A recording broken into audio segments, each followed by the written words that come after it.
All right, Todd, all yours. I always get that option to leave the meeting when you hit record if I don't want to be recorded. And I'm so tempted to do it sometimes. Just drop off. But okay, let's go ahead and get started with this group coaching. And I want to preface before I even share the slides or anything. We are going to take a very high level approach to group coaching over the next little bit. Group coaching, as you go on, there's so many nuances and other things associated with it. It could be its own 14-week course. We could put a lot of different spins on it. So this is going to be a pretty high level approach. And the culmination of this group coaching is I'm going to invite everybody to be on camera with me, and I'll actually take you through a very generic high level group coaching experiential as we go forward, so you can possibly see some of this stuff in action.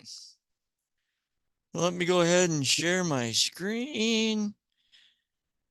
And there we have it. That's what I already said.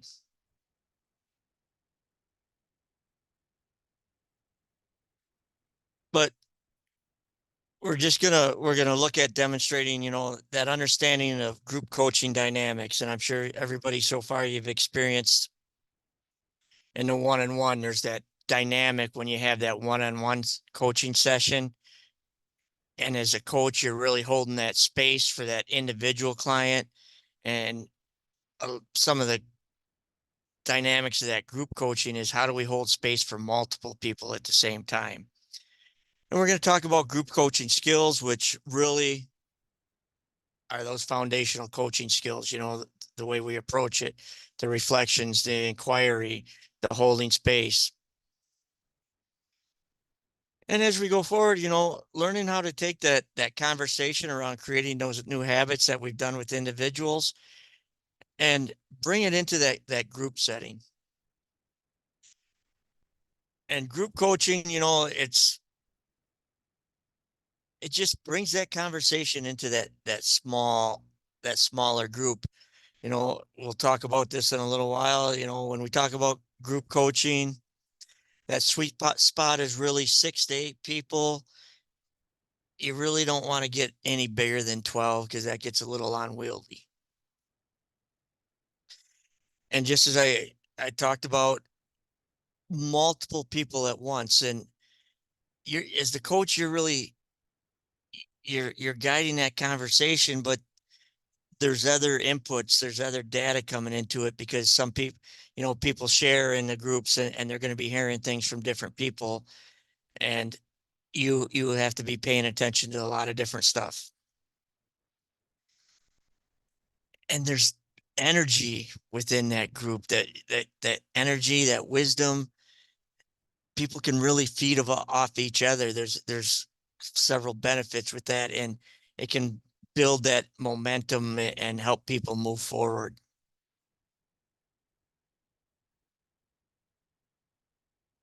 Just a few critical elements and just what makes it group coaching. And we're going to talk more about this, the difference between facilitation and coaching, but really it comes down to, we're using those foundational coaching skills. We're going to be following a coaching structure. And remember that coaching structure, it's cyclic. It's not linear, and you may have different people within the same group. Some people are already in stage 3. You may be circling back to stage 1 with somebody else, but it follows that coaching structure.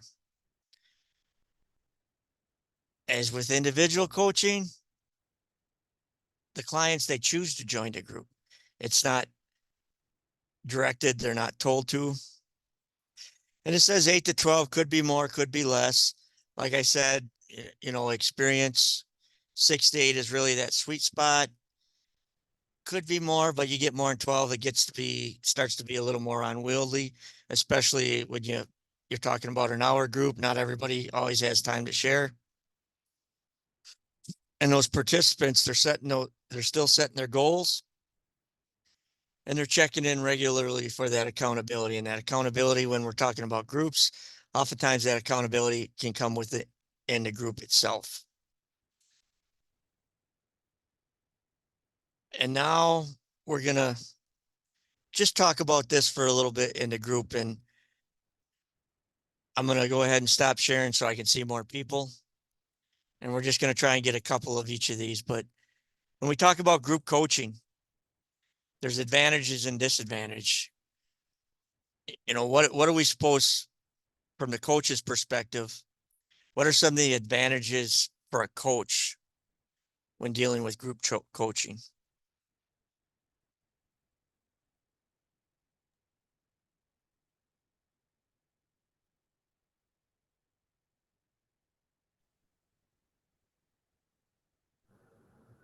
You get to make a lot of money at one time because you're seeing multiple people all at once.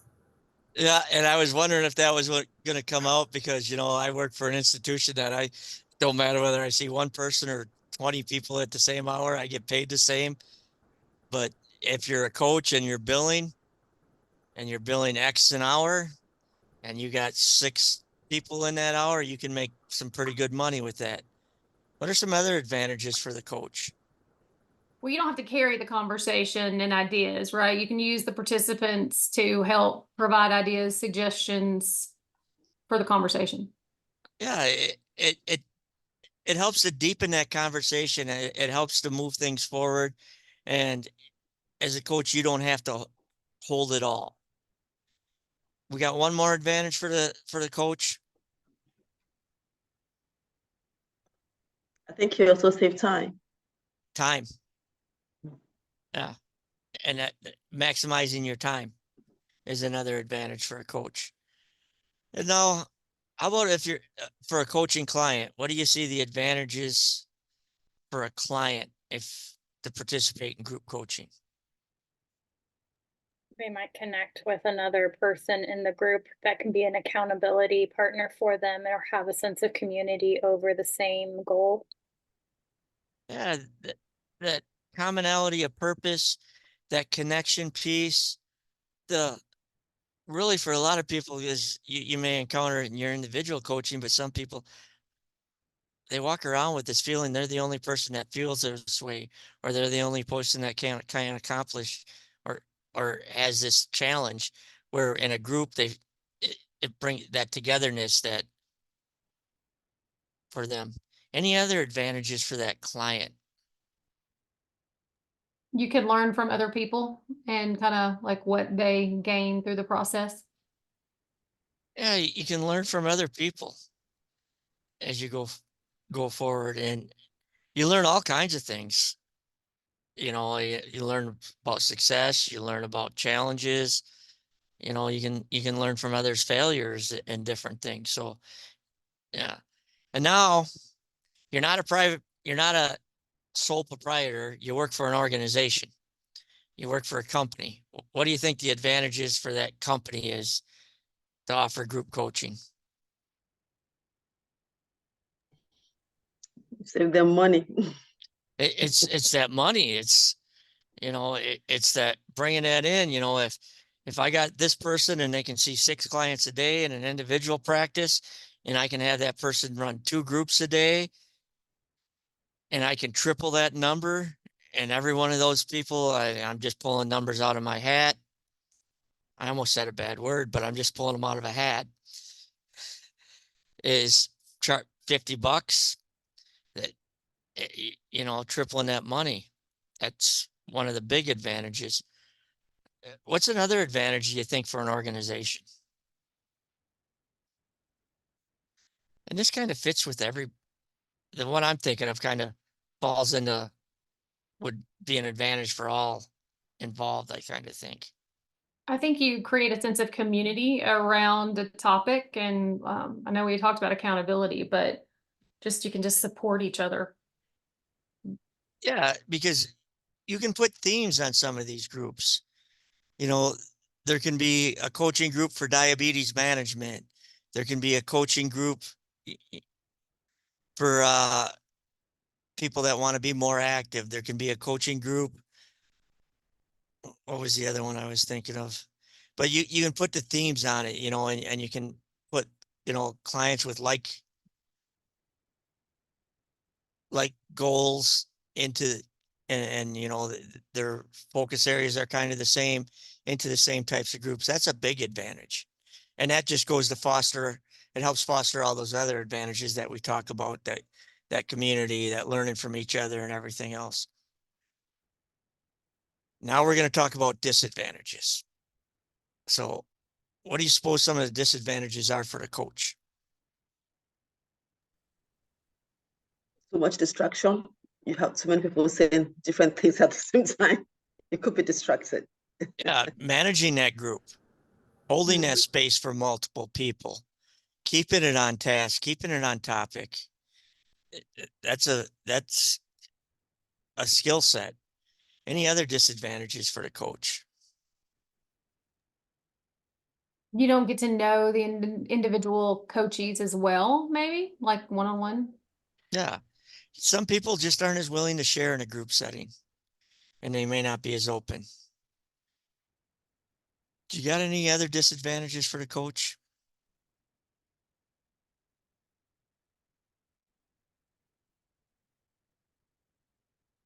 How about documentation? I was gonna say, going back to, Go ahead. I was gonna say, in addition to the management piece, I think it would be challenging to make sure that everyone feels heard by the coach and feels validated, or not validated, but feels like they're getting attention for their concern by the coach. If there's maybe, I'm just assuming in groups, there's always somebody who talks a lot and there's always somebody who doesn't talk a lot. And so trying to make sure that everyone feels heard. Yeah, groups, you got your corner sitters, you got your dominators, your over talkers. Yeah. And yeah, that can be a tricky dynamic to manage. And the last one that I got a disadvantage for a coach is coming up with a handy dandy documentation process, because if you got 12 people in a group and you still got to document, you still got to be able to move forward, especially if you work for an organization that requires it, just coming up with that. How about disadvantages for the client?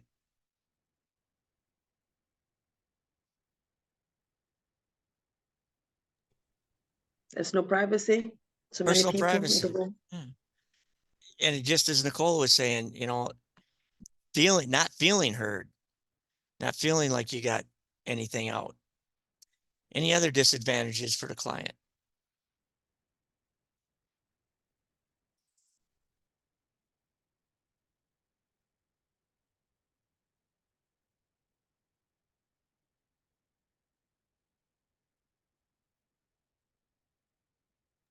You might not be able to cover what you want to cover because somebody else might take up the space. Yeah, that time, having that time, those all kind of all intertwined in it. And here's the $1 million question. Can anybody think of a disadvantage for an organization?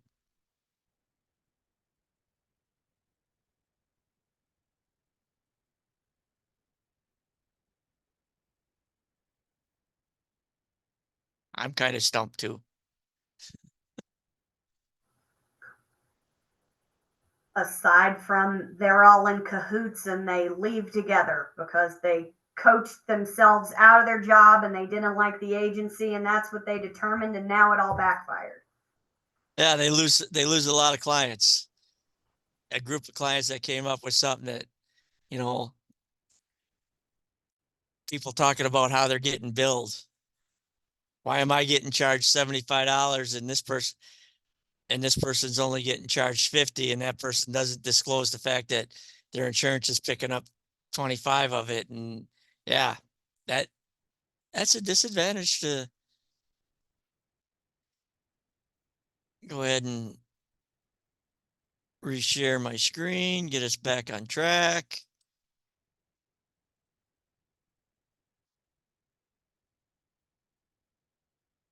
We're going to talk about that coaching structure. You know, and in group coaching, the coach, we're gonna talk about how we introduce ourselves based on the dynamic you want to really create in a group. And one of the big things in a group, you know, you want to be able to introduce yourself, what brings you to the table, you know, allow each group member to introduce themselves. You can use various different things, you know, like just your name, one thing about you, your name, a hobby, just something like that.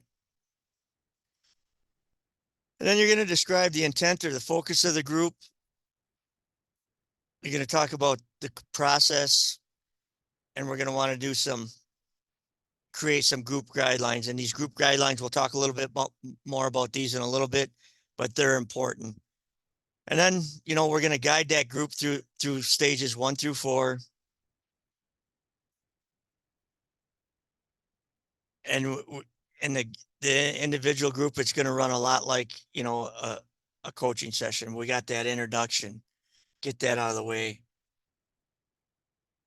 Address what this group is here for, you know, if it's we're doing group coaching and everybody in the group is moving the body, you know, the goal of the group is to get everybody engaged and actively moving the body. Diabetes management, maybe the goal of the group is, you know, for everybody to get that A1C under control. Just drive the coaching structure, you know, and some people, they may be totally new to group coaching. Other people may have experienced individual coaching. Describe those little nuances and those little differences between the group and the individual. And again, create these group ground rules at the onset. And when we set up the ground rules, you know, as that coach, throw out a few, you know, maybe some things that you want to make sure are in there. Have the group offer any ground rules possibly that they may like to be included, and then get that consensus around the ground rules. And you're going to coach the process. I don't really like that word facilitate, because facilitation means to me is almost like you're following a training doctrine or you got a lesson plan. Coach the process with that understanding that, you know, we're going to coach through those stages, but people don't all move at the same speed. We could have people in the same group at a different stage. And then you're going to close that group. And when we close the group, just like we close those individual sessions, get that takeaway. And a subtle difference in the group, you know, it may be ask each individual just to say a 1-word takeaway from today's group, or a brief phrase from today's group, instead of those longer ones that we look for.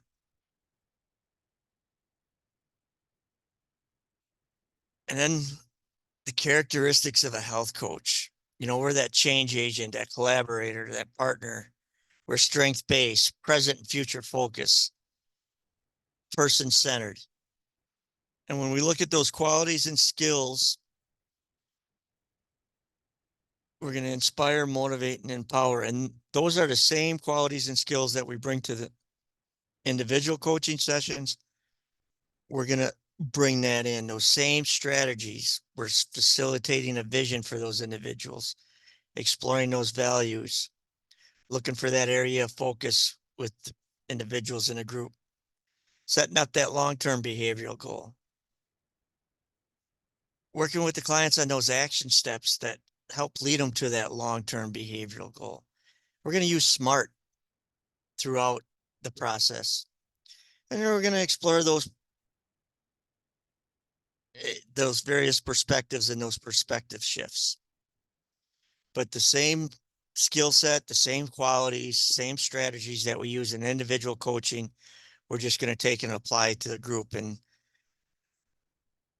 with some little tweaks. But as we get into this, you know, when we talk about group management skills, what kind of skills from the individual coaching do you think will help you support you in group coaching?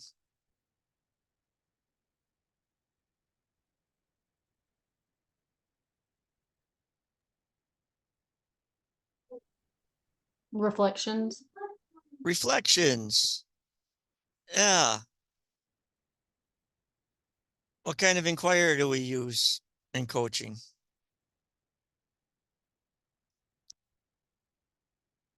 Well, we use both, but I'm after one.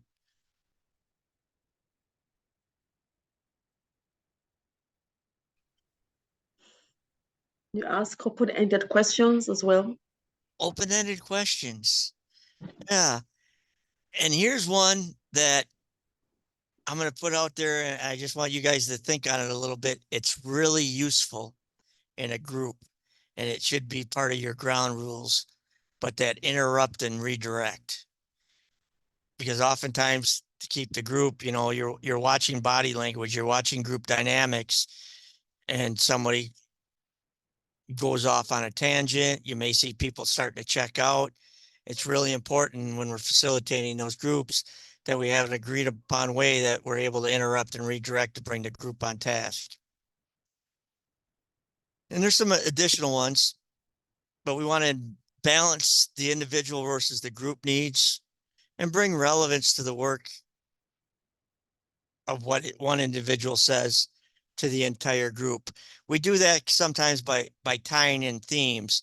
You know, when we use reflections, you may even say it, you know, after a couple people talk, I sense a theme here. Everybody is experiencing a challenge with finding time. And that just opens up it for, you know, that deeper inquiry. You can ask, well, what are some of the challenges around time? And then people will explore that. But that's one of the ways we bring that group together is, you know, being able to use that skill of reflecting, but reflecting some themes that we may hear. And you guide the whole group through the process, that coaching structure. Time management becomes crucial in the group, as you want to validate and affirm everybody. You want to be sure people are being heard. And support those different learning styles. You know, some people are verbal processors. They learn by saying things out loud. Some people absorb what they're hearing. And we're reading, we're meeting clients where they're at, and we want to be able to support that stuff. And look for those teachable moments for the group and be able to use our inquiry and our reflections to weave those teachable moments in. Some situations and behaviors that affect the dynamics of a group. Let's popcorn some out. We've already talked about a few. What do you think are some different situations or behaviors that can impact the dynamics of a group? Someone that's not open to sharing. That quiet person in the corner, not really open to sharing. What else do we got? Someone who is very opinionated and will not take kindly if you tell her you don't like our opinion, and then she could go off on the whole on the whole group. Yeah, you got that person that likes the sound of their own voice. And, you know, oftentimes also you got that person that's, I call them the one upper or something. If somebody could share something and you got that one upper that whatever happened to them was a little bit worse than what happened to that person that just shared, or they did a little bit better on their goal than what that person did, and their tone and the way they convey it is in that. What are some other dynamics or behaviors or situations? Judgment or lack of being judgment free. Yeah, that people bring in their own biases and their own judgments into the group, and for the coach to be able to manage that. You know, we also have, when we talk about situations, we have life. You know, somebody can come to group and something bad recently happened, and that can impact the group. Somebody can come and they just won the lottery and I don't know why they're in group, but that's a situation, but they come to the group and they're not really present. They're someplace else, but that life can impact those situations can impact the group. And then, and there's reasons for why some people demonstrate the behaviors that they do. Some people, they just don't feel that they're being heard or they're being valued by the coach or the other group members. Maybe they're in an uncomfortable situation, and when they're in uncomfortable situations or they're not feeling safe, they do clam up, they do shut down, and they don't share. And that's where I ask as coaches that we remember that a lot of communication is that nonverbal, and we want to be watching that and watching for those cues and looking for ways to make sure people feel heard, valued, comfortable, and safe as we go through group.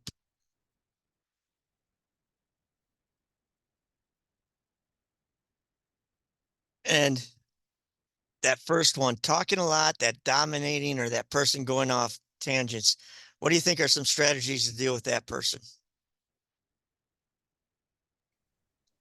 Interruptions.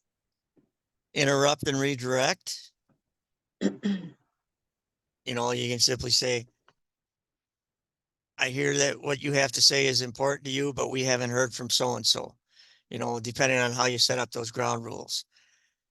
How about that person speaking a little quiet, or they're shy?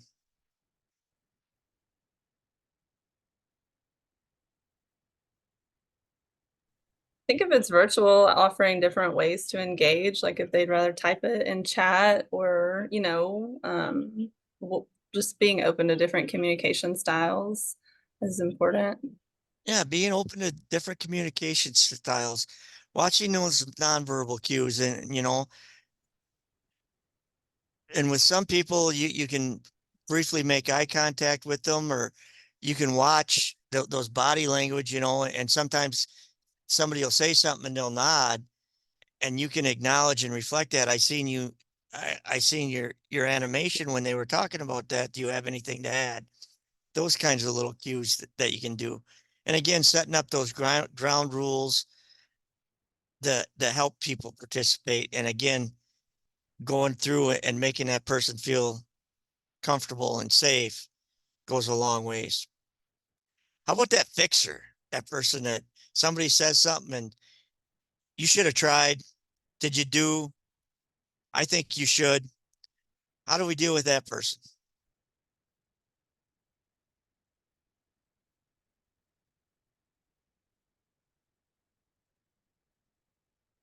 Tell them to shut up. That's not what we're here for. No, go ahead, Shade. I think you can redirect them, nicely, so that we can get back into the conversation and not make them the center of attention in the group. Redirect them back to what we're here for. And that's another one that those ground rules are really good for. We're not here to advise and fix people. Everybody's here to work on their goals as we go forward. We share, and we can comment and communicate with each other, but that advice and fixing is not what we're here for. How about that distracted, not engaged sidebar conversation?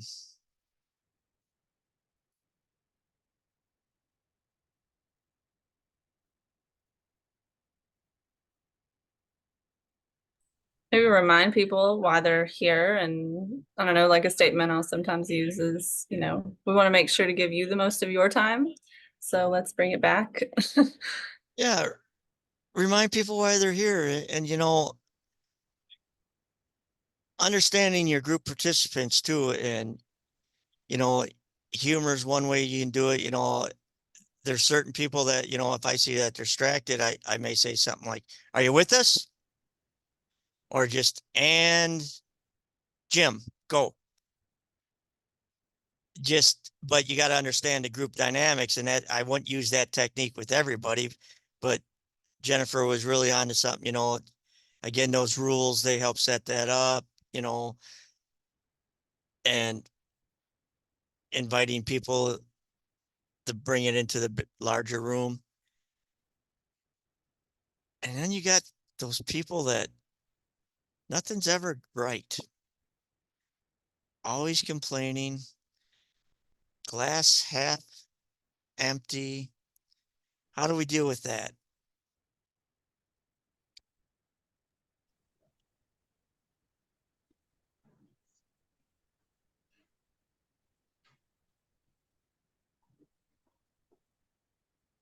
Do you think we could use elicit, provide elicit, let them see if they can try to be more positive and not keep looking at things in a negative way? Yeah. I'm thinking, yeah. And I'd say you coach, you know, you follow, you trust the process, you trust the structure. And I don't know about anybody else. Every day is not rainbows and unicorns for me, and it's probably not for everybody else. And you just gotta deal with it in the moment. And then here's a big one. How do we deal with those participants that present during that crisis, whether it's medical, PTSD, that suicidal thing? How do you suppose we work with that? We do referrals, suggest them seeing someone else if, yeah. Yeah, we do those referrals, and that's something, if you're working for an agency, you know, you got handoff procedures and different things. It's something I strongly encourage people to get strong contingency plans for if they're private practice and working. And, you know, and that's going to, depending on what type of demographic you decide to work with, you may encounter that more or less.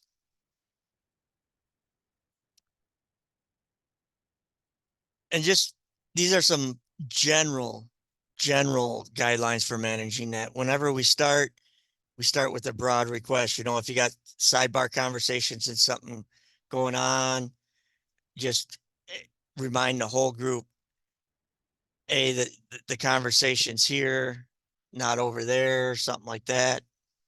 Bring them back to those group guidelines when you can. If it continues, you want to narrow your focus, be more specific.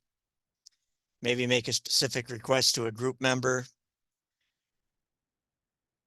And you may want to consider, you know, if someone's really has this disruptive dynamic and things about them, you know, consider making a request outside of the group to that person. And again, we're coaching. We're not looking to escalate the situation. We're still going to reflect because they're entitled to their own feelings. So we're going to avoid telling them how to feel or be.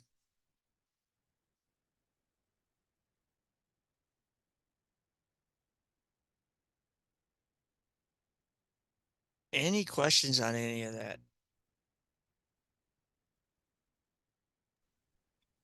Okay, Todd, I'm sitting on here and I'm thinking, you know, sometimes you might have someone in the class who really is disruptive, and they're not gonna abide by the structure or the rule or the guidelines, and you're saying you don't want to escalate. So how do you handle that? In that particular situation, I mean, if you have a duty for the safety of the group and everybody in that group, you know, you're going to have to make a professional call if somebody's elevated to that extent that maybe you're going to ask them to leave.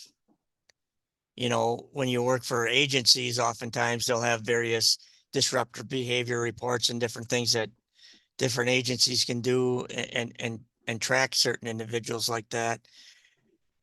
Oftentimes, you know, if you can have a co-facilitator or just another staff member in there with you, if you're able to do that, that's a good idea. And you can deal with crisis that way. You can deal with disruptive behavior that way, where somebody can maybe pull that person out and talk to them. And sometimes it's one of those things where life happened, you know, they're upset because they really wanted to get to the group and they got stuck in traffic. And it may not seem like that big a deal to you, but they were late and they come in all loud and disruptive. And you're gonna deal with that in the moment as best you can, but preparing and having contingency plans to do it, backup plans is a good protocol to have. Whether you're private practice, having somebody that you can reach out to if you do need assistance. Did it help today? Yeah. Yeah. Any other questions around this? All right, I'm gonna ask Haley logistics questions. How much time do I got for the coaching exercise? Much as you want. As much as I want. How about we do 15 minutes and then we talk about it? Sounds wonderful. All right. And with that, so she doesn't distract me, I'm gonna ask Haley to shut her camera off. Unless she wants to be part of the group. Nope. And what we're getting ready to do is I invite everybody here to actually participate in it. And it's gonna be really abbreviated group coaching session. But I'm just gonna start it off and I'm just gonna say, first, I'd like to welcome everybody and to the group, and a couple ground rules that we got is, one person speaking at a time, if possible. The other thing, in the interest of time, because we're short on time, is it okay with the group members if I just call on you to ask you to participate? If I call on you and you would prefer to pass, you simply say pass, no judgment, nothing on you. We'll go on to the next person. Are those acceptable to everybody? I see everybody in. I got a consensus on that. And as far as ground rules go, does anybody in the group have anything they'd like to add to those real simple rules?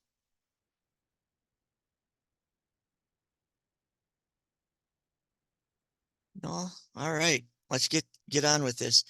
So, just as we start our individual coaching sessions, do a little drop in, a little grounding exercise with everybody. And as always, it's an invitation. If you choose to participate, you participate. Otherwise, I just appreciate it if you just sit and hold space for us while we do it. But I'm gonna walk everybody through a quick coherence technique. Quick coherence comes from heart math, and the cool thing about this is you can do it before the bear chases you, when the bear's chasing you, when you get safely up the tree, and you can do it after you get safely down from the tree and you got away from the bear. But what I'm going to invite everybody to do is just breathe a little slower, a little deeper than you normally breathe. Maybe inhaling for a count of 5, exhaling for a count of 5, or what other rhythm you find comfortable. Slower and deeper than normal. And just picture your breath flowing into your chest, into your heart, as you continue to breathe slower and deeper, seeing the breath flow into the chest, into the heart. And as you continue this heart-focused breathing, seeing the breath flow into the heart, I invite you to pick up a regenerative feeling. It can be a feeling of accomplishment, a feeling of love, of compassion. It can be for a special place, a special someone. It can be for a pet. And I invite you to hold that regenerative feeling as you continue to see your breath flowing into your chest and into your heart.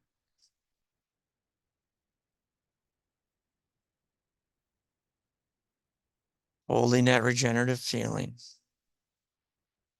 Breathing slower and deeper than normal.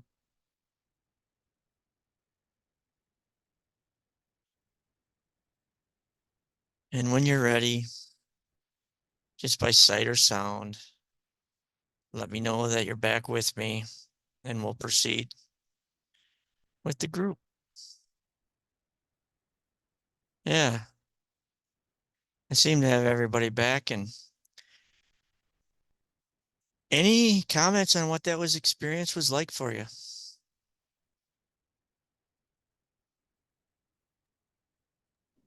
Why don't I do that more Relax. often? That's my overwhelming reaction. Why don't I do that more often? So I take that as the experience was positive, but I'm going to beat myself up by why don't I have more positive experiences? Well, no, it's so beneficial and it's so simple. And I have the word breathe tattooed on my arm with the ohms. And like, why don't I do it? So like because it really makes a big impact. It's impactful. Anybody else? I think it's relaxing. Relaxing. Yeah. So group coaching, we're going to go ahead and just get to know each other a little more than we already do because we've been together, but we haven't really been together in this particular setting. So I'm just going to ask you, to state your name or how you'd like to be addressed in the group. And just one word that maybe summarizes your experience so far in the coaching course. And I'll start out. And my name's Todd, and motivating so far in the coaching course. And I'm just going to go around as I see people in the tiles and call on people. And I feel ridiculous, but I'm going to explain it. I'm going to say your name and ask you to say your name, but there's power with putting your name into the room. There's a power in that. So I ask you, even though I'm saying your name, I ask you to repeat your name. And even though everybody can read it, there's a little bit of energy that comes with that. But we're going to start with Shade. Okay. Hi, everyone. My name is Shade, and I have had many light bulb moments in this training. Light Nice bulb meeting you moments. guys. Jump over to Carrie with a C. Hello, I'm Carrie, and I think that the thing that I have taken away most from this is just like how the difference in coaching versus like supervision or leadership guidance as far as that goes, like how I would use coaching versus how you lead people in supervision day to day, like really the difference in the way that you speak and kind of guide people. Yeah. The difference between making somebody do something that you want and getting them to do what they want. Brian. Hi, my name's Brian, and I would say it's kind of eye-opening. Eye-opening. Yeah. You got light bulb moments, eye-opening. And then we're going to go to Margaret. Hi, my name is Margaret, and Brian took my word. It's eye-opening. Yeah, I mean, I feel like I'm just learning a lot. Learning a lot. Nicole. Hi, I'm Nicole. I would say encouraging, learning how to be encouraging without being validating through opinion. Just the encouraging aspects of it. And Jennifer, and I promise you won't be last next time. Hi, I'm Jennifer, and I would say from this, I've learned a lot about just balancing out communication, and I'm going to second what you said, Nicole, about not giving approval or disapproval, interaction in communication. Yeah, that non-judgment approach, you Yep. know, Mm-hmm. is what you're talking about.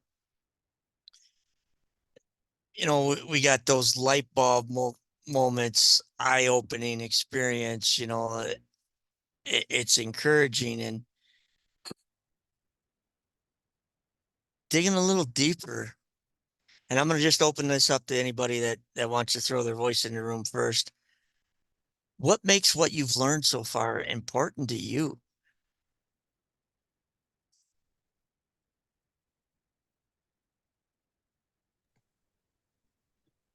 Okay, I'm going to go first. Prior to this training, I used to do a lot of counseling, and sometimes I get to a point where I get stuck. I don't know what to do. But through this training, I'm able to get more information on how to handle different situations and how to help people better than I used to do before. So It sounds, you know, and like you've kind of learned that you don't have to have all the answers. You don't have to fix. Yeah, I see that head nod. I see Carrie nodding too. You got anything to add? I mean, I think that's kind of like going into what I was talking about just with the supervision or leadership, and then building on this and coaching. Like, we don't have to have the answers, and that's great, and that feels really good to like not have to. It feels like it's a weight almost off your shoulders. Like, I don't have to be responsible for how the outcome of this is going to be, and we get to learn how to coach people for them to get the outcome that they want out of this.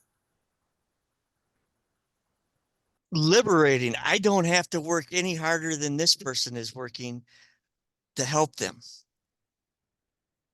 Yeah. Anybody else got anything about why what you said was important to you? I think that it's that a simple conversation with someone on some kind of consistent basis to hold you accountable and help you see where you are and where you want to go and put it into action is very powerful. You just gave a synopsis of the coaching process. You know, it's a conversation to see where someone is, to help guide them to where they want to go. It sounds so simple, but spot on, powerful. Yeah, and it's not rocket science, right? Like, it's things that we could probably come up with our own, but we can't because they're blind spots. It's really helping people see what's right in front of them. Mm-hmm. You know, and I just get coaching is oftentimes holding up a mirror. That's what we're doing as coaching, is we're holding up a mirror for someone, and it can be empowering, that empowering process. Anybody else, anything you want to say about what makes this important to you, or any comments that you have that another member may have spoken to the room?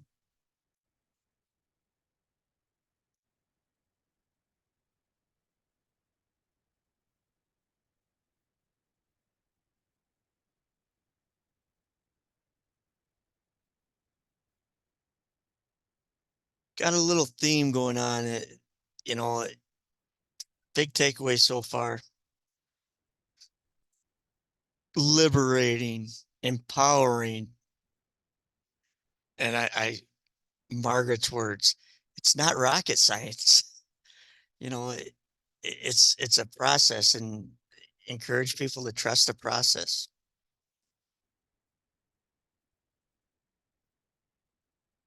and looking for some voices in the room around this one. And I may call on somebody this time, but just in a few words, describe a success you've had as it relates to coaching that you're feeling pretty good about. It's, you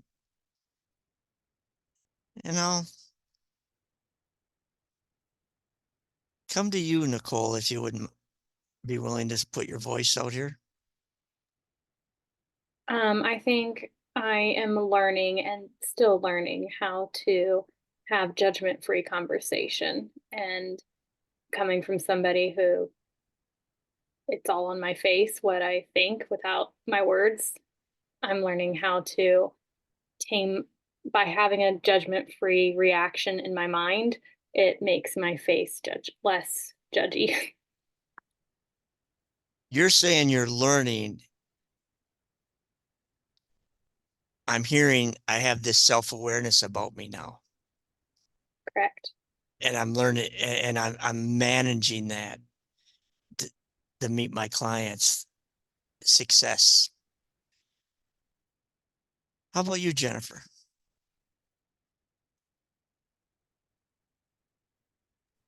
I was writing down some things. So can you ask me what you're asking me again? Yeah, just a success that you've had related to coaching and you're feeling pretty good about.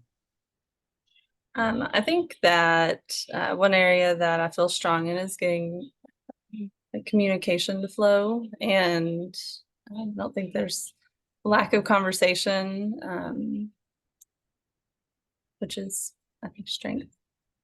Strength, you're able to keep it moving, keep it flowing. And that's that power to recognize that in yourself.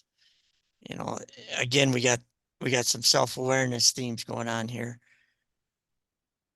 One more around this topic. Something you're feeling pretty good about.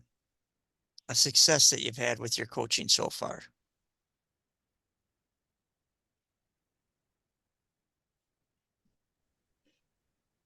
For me, it's being able to be there with my clients, just the presence of mind to sit down, to listen, and to reflect, and just meeting them where they are, so you can all understand what it is that they're going through. Yeah. And just really just being there for your client. And I'm going to go on a limb and say it feels pretty good to be there for another person. It can be empowering for us as coaches.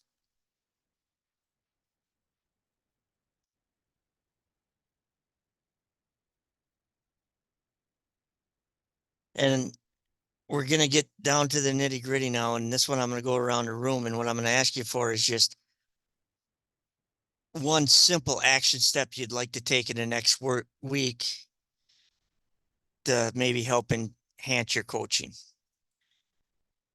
And I'm going to start in a different order, and I'm going to start with Carrie. What'd you say? Can you repeat that again really quick? Because somebody messaged me from work at the same time. Action step in the next week that you want to take to enhance your coaching. I think for me, taking more time to just prepare for it, like really practicing the script a little bit more and just feeling more comfortable with it and prepping a little bit more. Preparation. Shade. Okay. For me, I think I'm going to be I want to be able to listen more and be able to ask more open-ended questions, and also reflect a bit more on whatever it is that I'm hearing. Listen to understand and being able to reflect that back. Yeah. Brian. I would say reflection, working on reflection a little bit more. the reflection piece. Reflections can be powerful. You know, we got a preparation and we got a couple of reflections going here. Jennifer.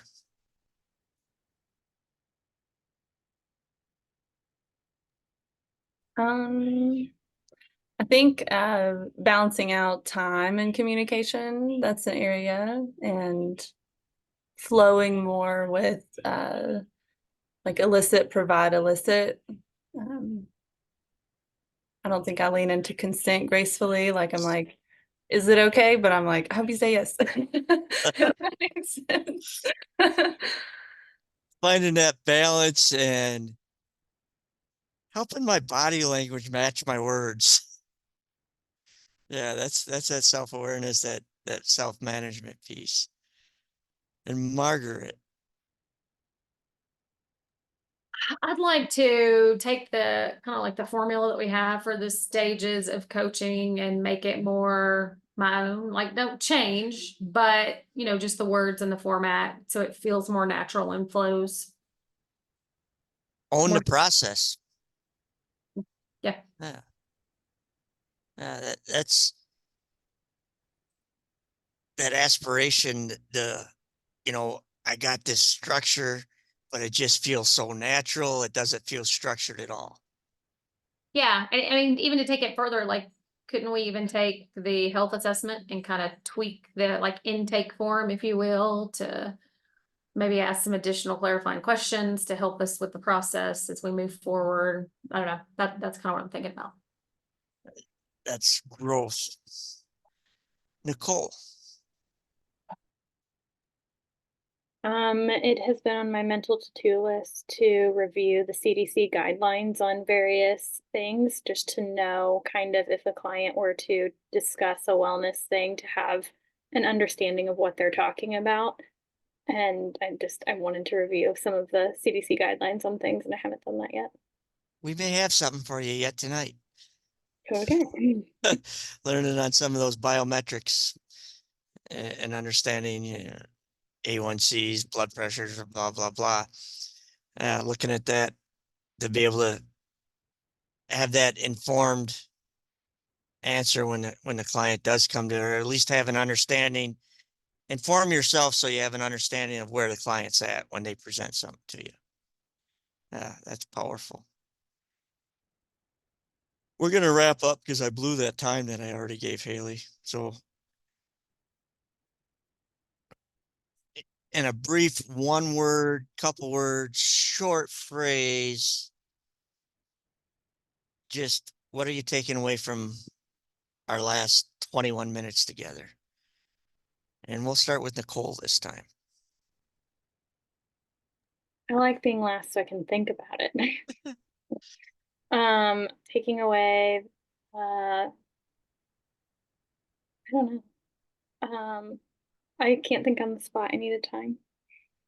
Well, then we're going to give you your time, Nicole. Carrie. I don't know either. I don't know. I might have to pass. I don't know. I'll circle back to you. Brian's got one. I'd say it's kind of nice saying that we all kind of have like the same kind of worries and concerns. Yeah, a sense of community. Yeah. Well, Jennifer. Yeah, I would say the same thing, but in a mindset shift type of way, like just being more conscious of communication. Oh, you're seeing growth in your peers as Yeah. a group. Yeah. And Margaret. Yeah, that's kind of what I was thinking. Like, you know, we're doing all right. I think it's easy to get lost in the process and the topic of the conversation that we're at in the week. But I think this is nice to kind of take a step back and be like, you know what, we're making progress. We're doing good. Kind of validating, and I'm not trying to put words on you, Margaret, but oftentimes we're our own worst critics, and Brian alluded to struggles. Jennifer says, yeah, we're all doing pretty good. And then you have this theme, knowing that other people are where I'm at can be validating and affirming. Yep. Yeah. Shade. Yeah, I'm gonna say that we got this. We have it going. So We got it. As a group, I'm not alone. Can I circle back to Nicole? I have nothing original to say, but I agree. I think that there's a lot of things that we can take away as far as growth and areas of where we can work on. That theme of growth, and we've come a long ways, and we're continuing this journey. Carrie, take us home. I mean, I just am going to piggyback on everybody else and steal all the things and say, yeah, like I'm proud of us that, this was a scary thing to go into. And then just to, build confidence week after week that we can do this. It's not as like scary as maybe I thought it was week one. Proud of us and a little proud of me. Not me, but you're proud of you. Yeah. Yeah. Well, we got this theme, and you guys, we have come a long way. And there has been a lot of growth and a lot of self-awareness in this room and this sense of community. And I appreciate everybody just sharing the last 24 minutes with me and, putting your voices in the room. And we're going to invite Haley or George or Charlie, whoever that is, back on camera, and she can maybe lead us in a little debrief on what we just experienced. Sadly, I can't grow a 70s mustache like that, so I can't claim a Charlie. But I'm here to debrief anyway. Okay, so Todd gave a really good example of how to go through group coaching. He did a lot of the things that he mentioned as he walked through the different steps. So I want to hear from you guys. What went well with that? What's something that kind of caught your attention when he was kind of navigating through the group?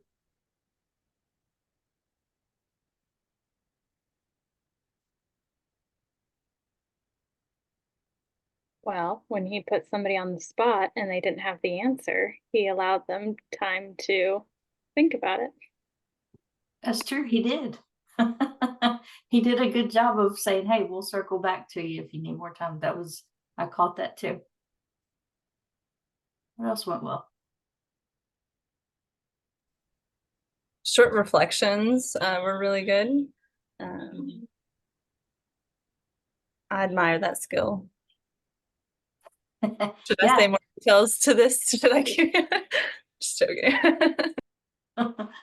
Yeah, I mean, tied everybody's input and feedback together. Mm-hmm. Yeah, he was able to pull everybody's information and make a nice little summary throughout there at the end for sure. Simple reflections all throughout. So you recognize that the same skill set that you would be using for a one-on-one coaching session, you still use it with the group. You just maintain that kind of group motion, right? You keep just moving from one person to the other, giving people time if they need it, but making sure to include everybody and give everybody that opportunity to put their information in. Is there anything that stands out to you with group coaching that scares you to death? When you watched this, you're like, oh my gosh, I need to work on this. Is there anything in that scared you a little bit? Listening to different people talking, saying different things, and trying to flow along. Yeah, that could be a challenge, right? It could be a challenge when you have a lot of different people telling you a lot of different things. And Todd has a lot of practice behind this, so he's able to tie a lot of that information together. So give yourself some grace. This does take practice. This does take time. But think about when we first started coaching. I remember stage one when we threw you in and said, go practice. And everybody was like, oh, remember that? It's not so bad anymore, is it? Because it comes with practice. So it does get better over time. All right. Good work, everybody. Any questions? Feel good about it? This utilized quite frequently in coaching? Or is it more common that it's one-on-one? Todd, do you want to jump in for the VA side of it?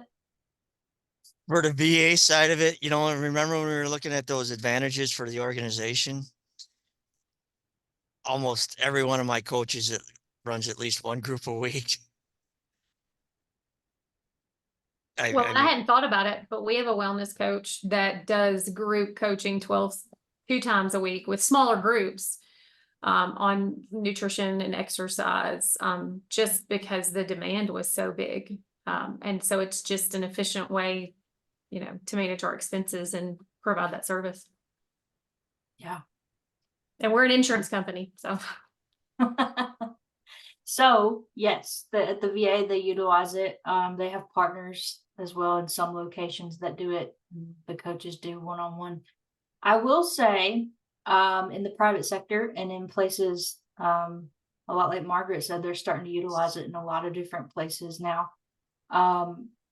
If there is a demand for it and you need to be able to cover a wide amount of people, then yeah, that's a good time to utilize the group coaching.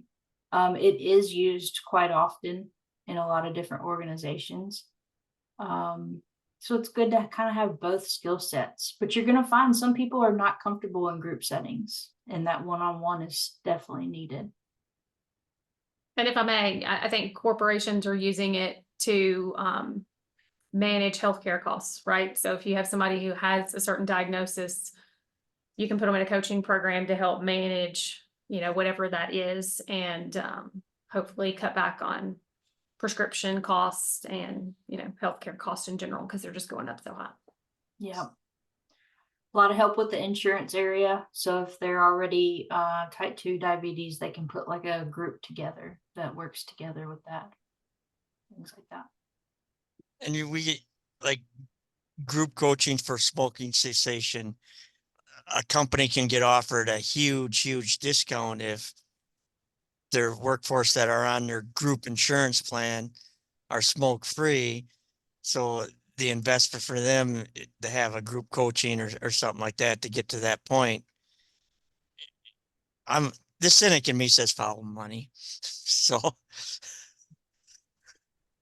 Yeah, and I would also encourage you to look at if you're a frontline leader and you have a staff of 8 to 10 people, these coaching skills that you're doing is a great way to kind of open up the dialogue and have a community, have a feedback where it's not intimidating and you're getting them to have those shared ideas and puts people more at ease, and you're giving them that parroting or a summary, open-ended questions. And so not just in the group setting like Todd just expertly did, but also think about it in your leadership tool bag. I use it all the time.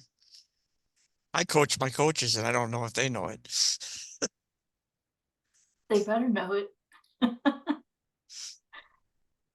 All right. Any other questions? That was a great question. You'll see it more and more, I think. As time goes on, you'll start seeing a lot of it in the organizations if it isn't already there. And one thing I'll add is to what George talked about. She was very kind to me about my skill set, but we talk about those foundational skills, and one of the foundational skills is that other focused listening. And when you get that other focused listening down, what it really allows it to do is now that's down for me, so I can be focused on the person speaking, but at the same time, I'm also processing the body language of other members in the group. That's how I caught the time when Carrie was nodding, when Shade was talking. I still heard everything Shade said. I was able to reflect back, but I wanted, you know, it was that deeper inquiry. You know, I see you're nodding. I was able to reflect a body, you know, a nonverbal cue, and use a little deeper inquiry with that. And that's one of the nuances that's different from individual to group is we're using all those senses. We're listening with our eyes as well. And everybody, you know, you probably didn't think you'd come this far already. and your skill set, in another few weeks, you'll be up and running. Shoot, they're already pros. All right. How you guys feel about taking a little break for a bit? Gonna do 15 minutes too long? Too short? Just right? Okay, just right. All right, see you in 50.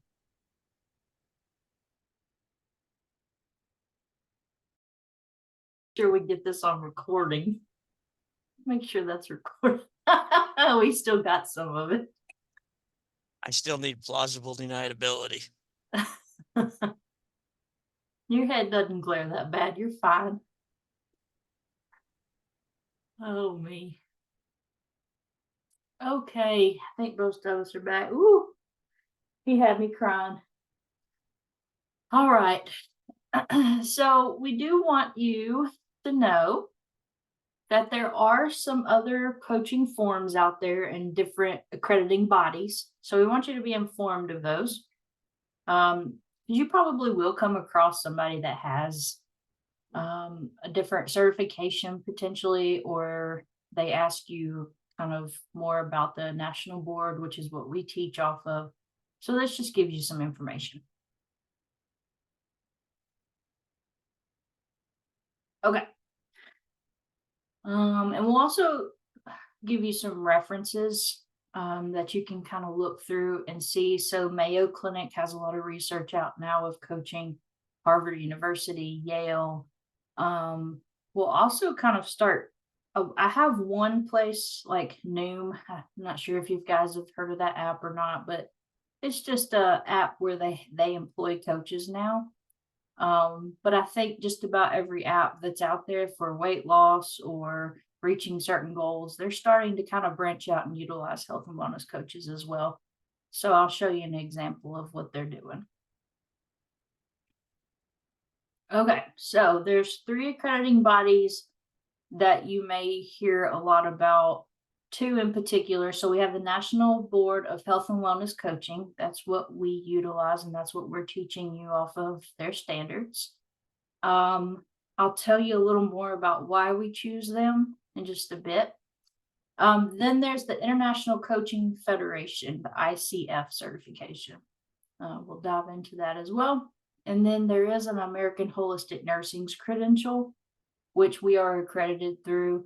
So when nurses come to this coaching course, they can qualify to sit for that holistic nursing board as well. So the national board, and I have the link. Let's see if it works.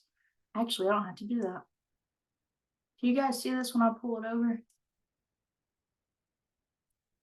Oh yeah, make it even easier on myself. Okay. So this is the National Board of Health and Wellness Coaching website.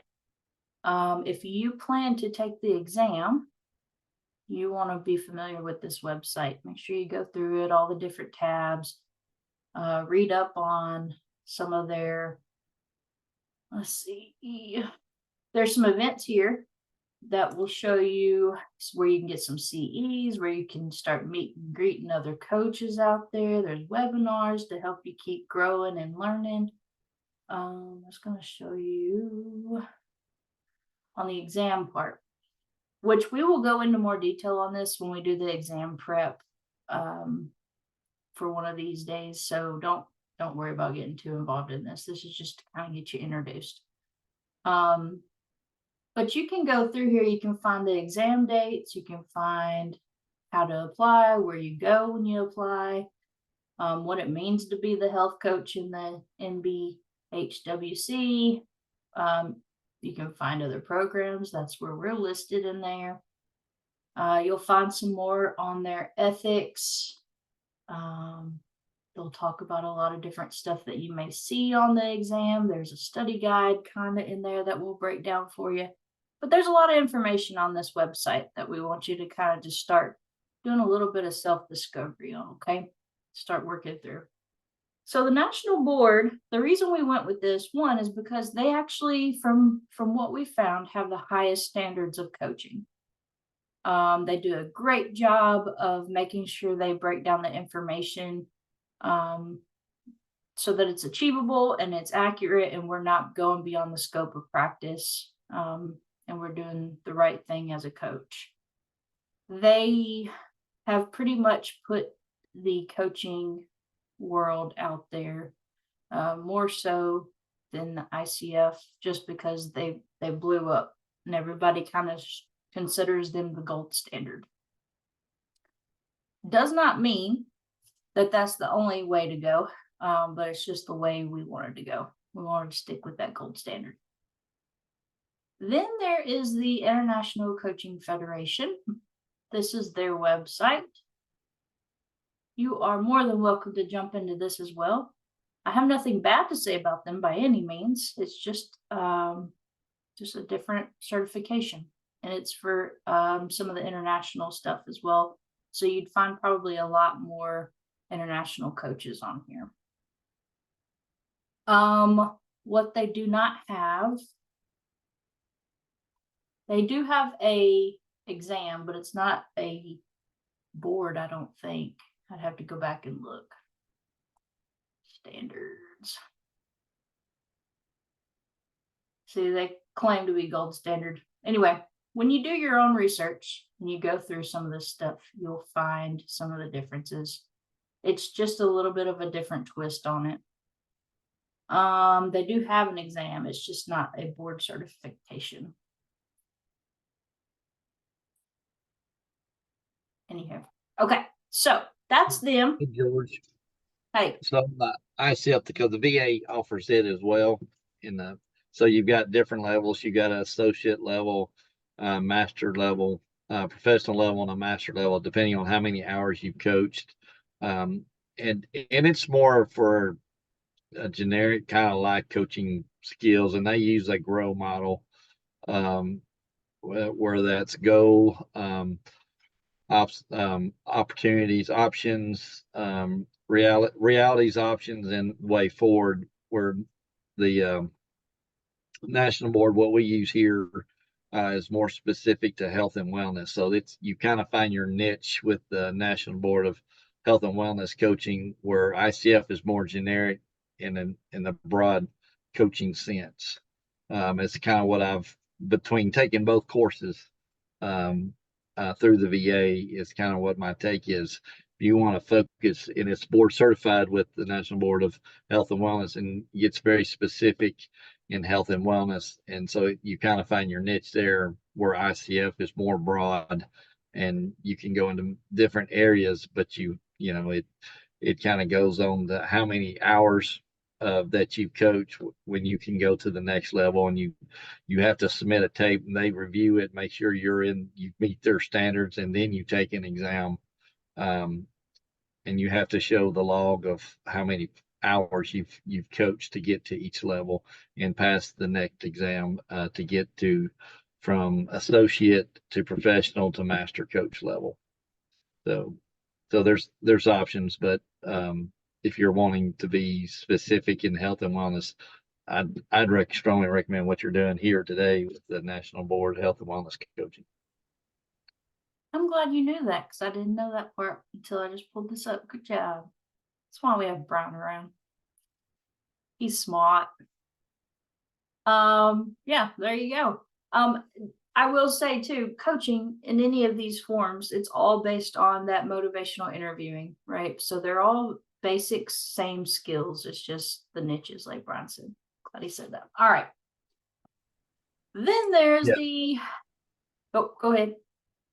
No, I was going to say that the same skills of reflecting, asking open-ended questions, being present, future focused, client-centered. I mean, the same skills, just a different way of how we ask questions and what assessment that you might use. So they use like and I see if some of them use a wheel of life, which is very similar to what we use in the health and wellness coaching course here of the self-focus area. So it's just a different way to doing it. Now, I know nothing about the nurse coaching thing, so I'm going to shut up. No, you're good.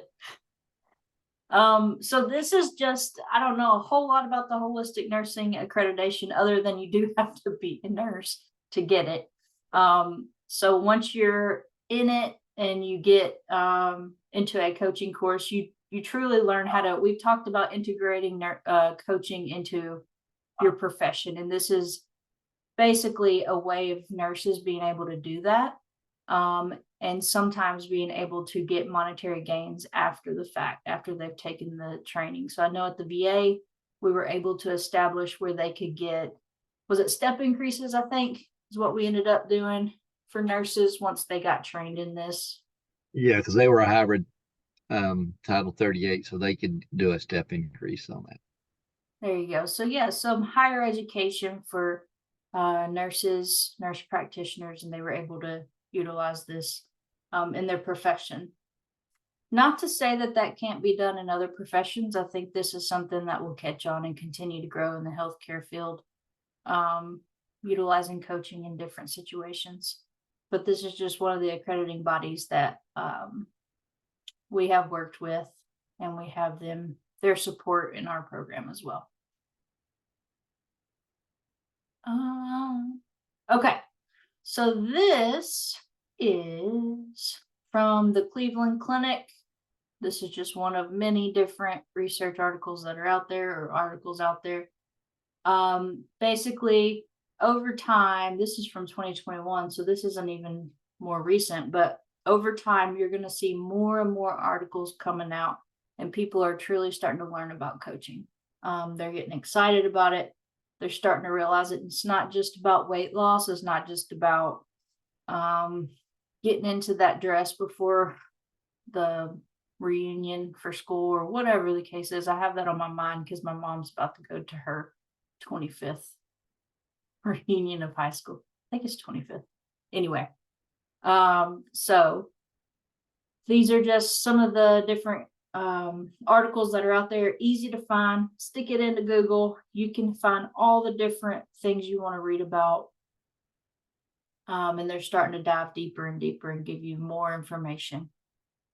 I would recommend doing this, especially if you're going to utilize coaching as a business. If you're going to be doing this for your career, it's good to have that information ahead of time and be able to support what you're doing and why you're doing it, and have a little bit of research behind it. Same thing here. This one's from Harvard. This is from 2020. So again, there's probably a lot more out there now. Same thing, utilizing positive psychology, motivational interviewing. It talks about all of that stuff and gives you kind of that bottom line information.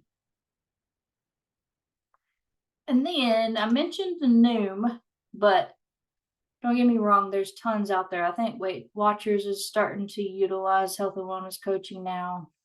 Trying to think of others that are out there, but you can probably throw a stone at it. Any of these organizations out there, and they probably utilize coaching now. But this is just one of many. So they're starting to realize that having a coach, helping people to set those goals, having people to check in, help them to work around some barriers they may be hitting or so on. They're finding that this has been helpful. So just something to keep in mind. One, as a coach, if you were looking to jump in and want to start coaching immediately, some of these places do hire coaches that are certified. And two, just if you wanted to do more research into the growing field of health and wellness coaching. So that's short, sweet, to the point, nothing too exciting. Is there any questions about accrediting bodies or any other information out there about coaches and their growth in the industry? George, you may want to ask your mom what her years are, because I'm coming up on my 37th year of high school graduate. Then it ain't the 25th. I don't know what It's hers the is then. 25th. I was about to text you and be like, there is no way in hell that your mom is 1 year older than me. Because I will have my Oh, 25th. really old. I was like, holy shit. I mean, she did have Not me. sorry to take you away from the topic, but I just, sorry, that was Hang spoiled. on, I'm about to ask her what year reunion? I was like, Haley is a baby. then I'm Okay, just a then it's- couple years away from my 40th. it's not the 25th. I am incorrect. Oh, that's funny. she gonna text me soon. I'll give y'all the answer. I know you're sitting on the edge of your seat. Oh, she already texted me back. Well, I She's- bet she would appreciate you saying it's her 25th. Oh, hey, it's her 40th. I was Big way deal. off. 40th. All right. She's part of the planning committee, so she's all stressed out. That's what you get for being popular in high school. All righty. So let me get this off and we'll start talking about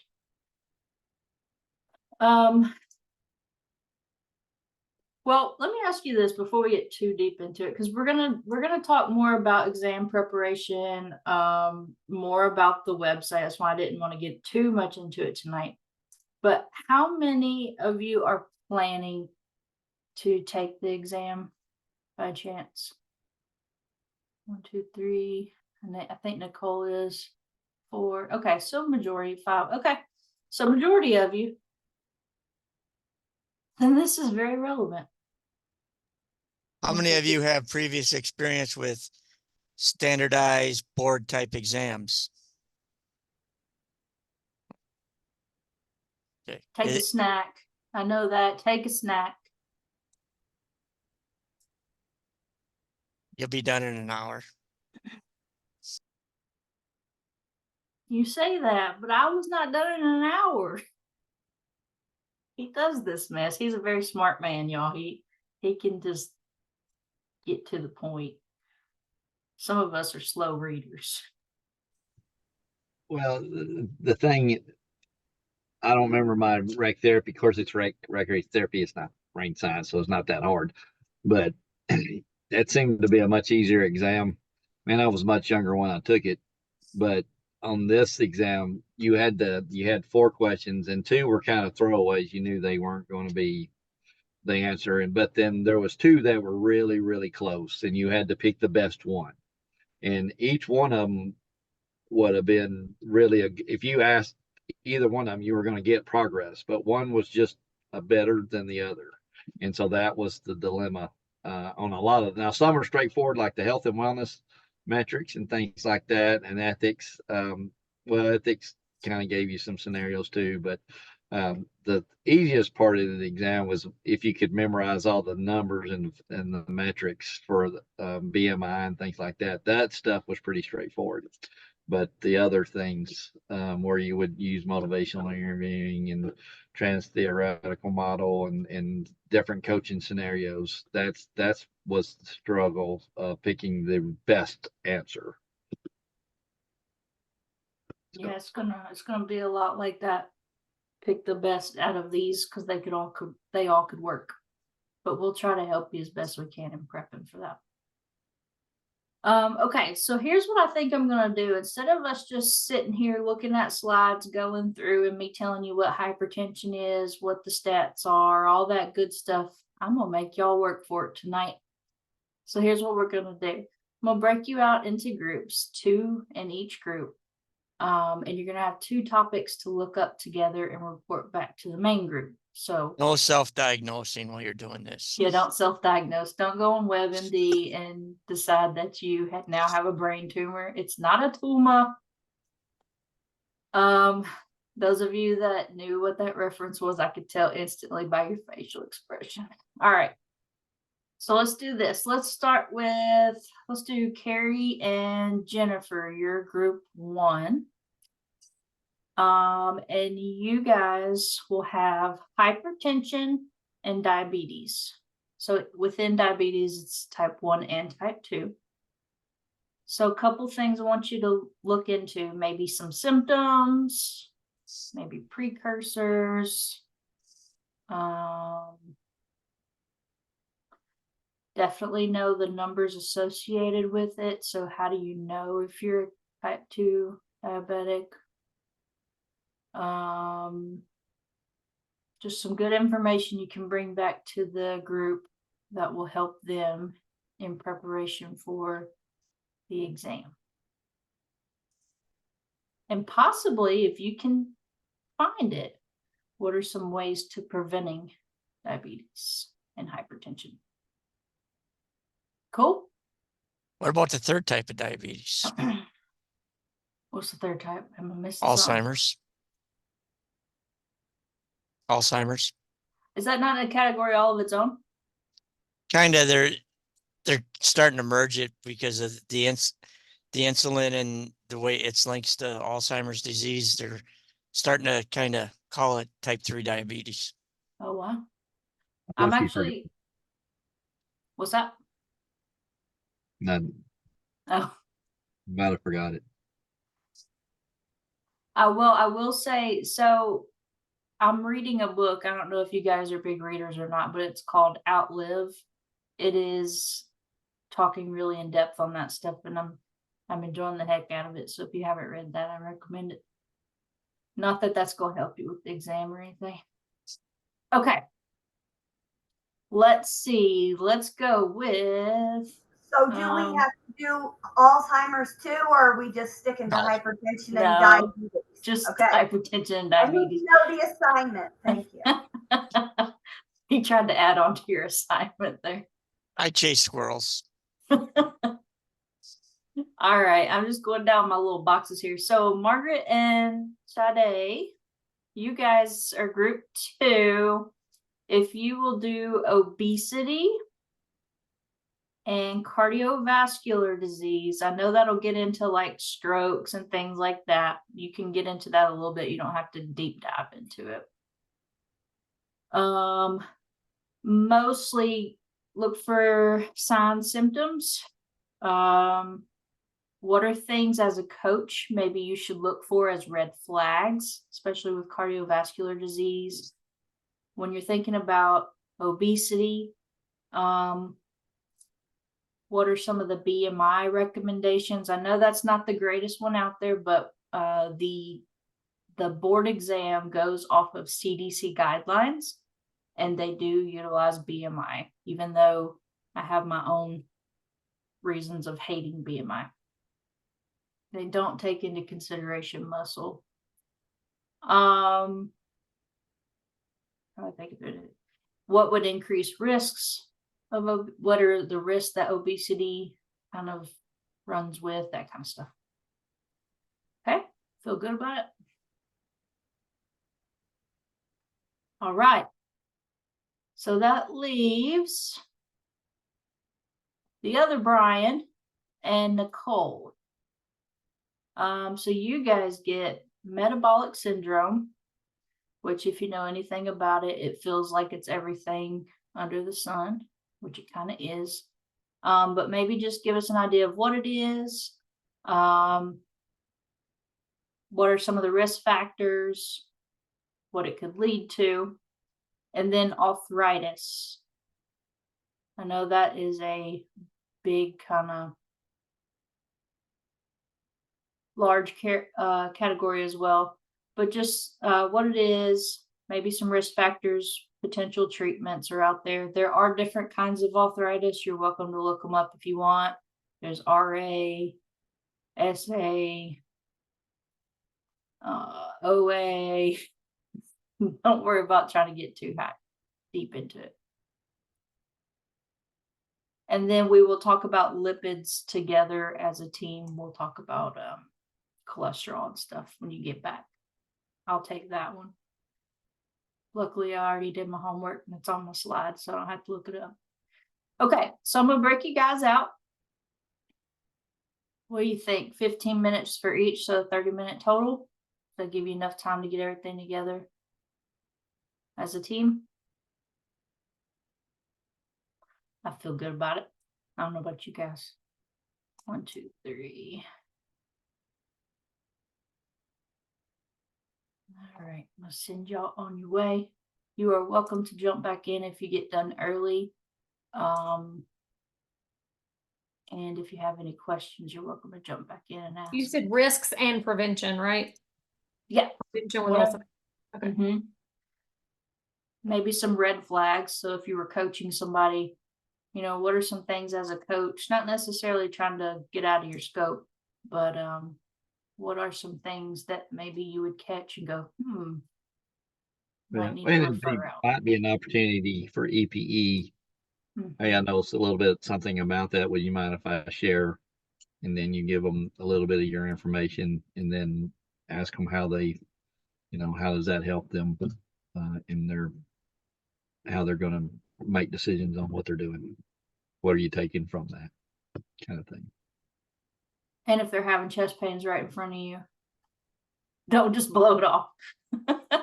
So you say that there was a coach in Central Texas that noticed her coachee's a veteran's face was drooping into one side, and of course that's a sign for stroke. And so she made the connection and got her into the clinic pretty quick. So being observant, she was able to catch something pretty quick that could have been catastrophic. Yeah, 100%. Nice catch. All right, send you on your way.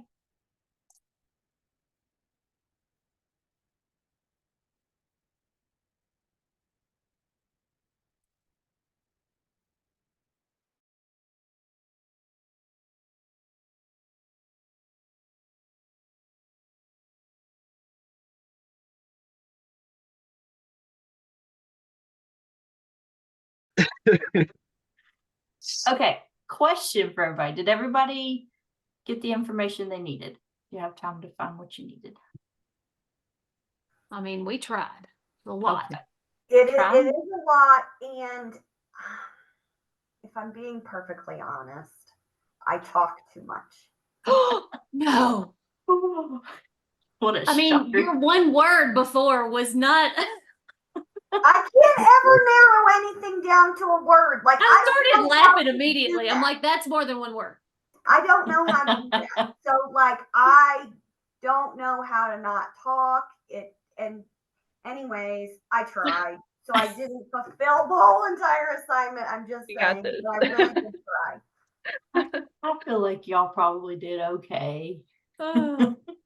All We right. love you like that, Sorry. Carrie. We love you.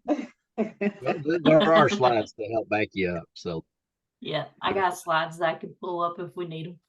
All right, so group 1, let's talk about hypertension. What you got for us? That's mine. So okay. Well, I learned a whole lot, and I wrote down a lot of stuff about hypertension, which is also high blood pressure, in case you were not aware. Correct. Good job. And there's lots of different symptoms to hypertension and or high blood pressure. Those consist of severe headaches, nosebleeds, confusion. I can't read my own writing. Vision issues, chest pain, a hard time breathing, irregular heartbeat, blood and urine, seizures, pounding in your chest. You can experience adrenal gland tumors, blood vessel and heart problems. You could be born with these things. So that could be a precursor for hypertension, that you were born that way. The high blood pressure range is high if your top number is above 130 and if your bottom number is above 80. So that's good information. You may want to write that down if you don't already know that. What's that top number called? God, how do you say that word? Systolic. Yeah, that. Okay, Yeah. what's that bottom number called? I just like doing this. I don't know why. I forget. Diastolic. Yeah, that's it. It's the opposite of it. And let me see. There's different stages of blood pressure. You can have stage 1 in your top number being like anywhere from 130 to 139, or your bottom number being anywhere from 80 to 89. In stage 2, your top number is above 140 or your bottom is above 90. And if you're hypertensive or crisis level, your top number would be above 180 and your bottom number above 120. Call your doctor right away. Yeah, I'm gonna say you gonna need a doctor and some meds. Yeah. All right. And how to know the symptom. Well, you can get the symptoms confused sometimes with other things like dehydration and menopause. What? That's Well, what they're going to generally throw out there, that it's just menopause. Well, think about it. With menopause, what happens? Everything. 1,100,000 symptoms. There's not one. There's a lot. And it looks different for everyone. That's true. A lot of times you'll have a higher heart rate with menopause. You'll get hot flashes, right? And that can be symptomatic with heart sometimes. Flushed face, breathing more Vision rapidly, problems, forgetting things, being headaches. confused, headaches, irritability, all the things. Yeah. So that's a good reminder not to when it comes down to some of this stuff, not to try to diagnose anybody with anything, but to just know some of these signs and symptoms in case there was an emergency or in case there was a need to send them for help somewhere else, for sure. And don't You can self-diagnose. prevent hypertension through meditation and breathing techniques. Those are I guess those are ways to bring down your blood pressure, not necessarily prevent it. But I guess if you're breathing good and you're zen, that would prevent you from your blood pressures spiking. That's true. There's also recommendations of physical activity. Sometimes medication is needed. Sleep. Statins.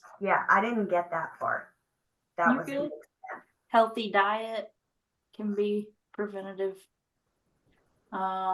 Keeping healthy weight, not smoking, managing stress, limiting sodium and alcohol. Some of the main things. Good job, Carrie. You did it. Yay. And All she have right. two? Yep. Next is for group 1 is for diabetes. Or if you want to sound like the man on TV, diabetes. Okay. My friend at ChatGPT definitely helped me out on this, so it can be organized for you all. I also did some research, but ChatGPT is a lot more succinct.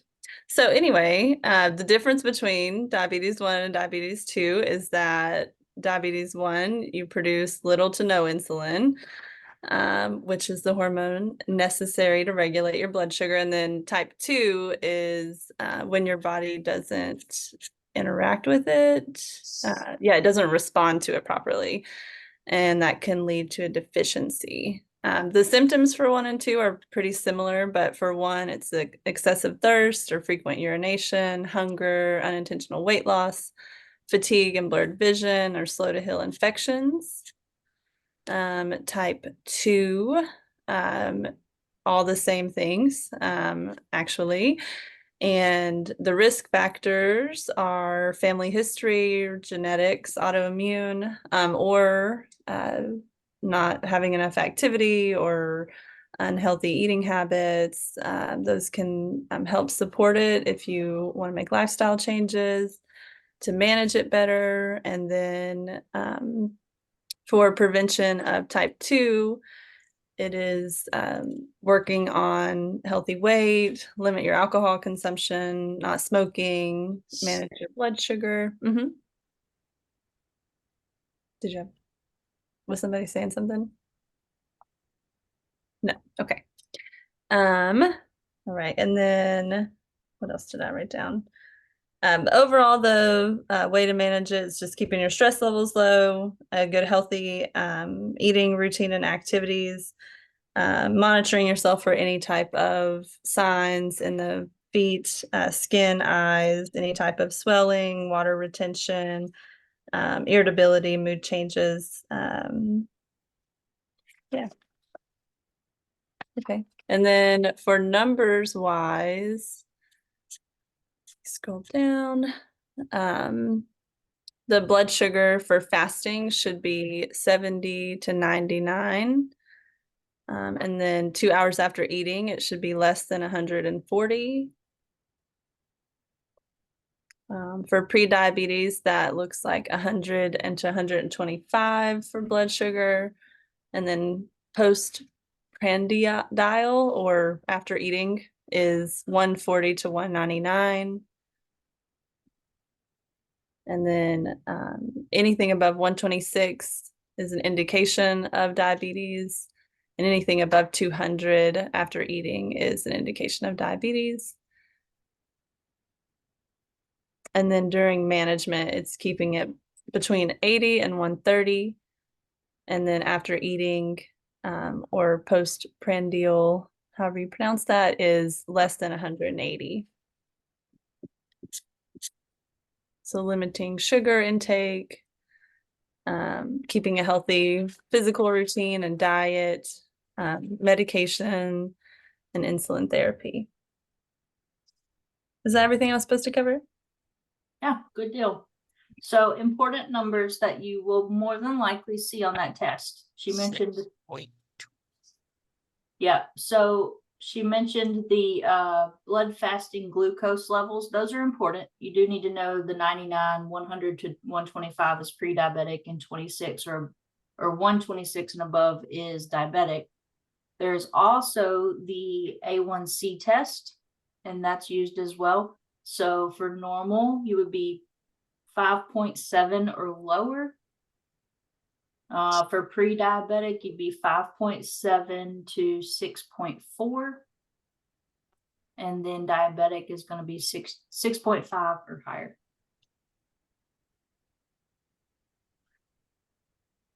So important numbers to know. You'll definitely see it in some form or fashion on that test.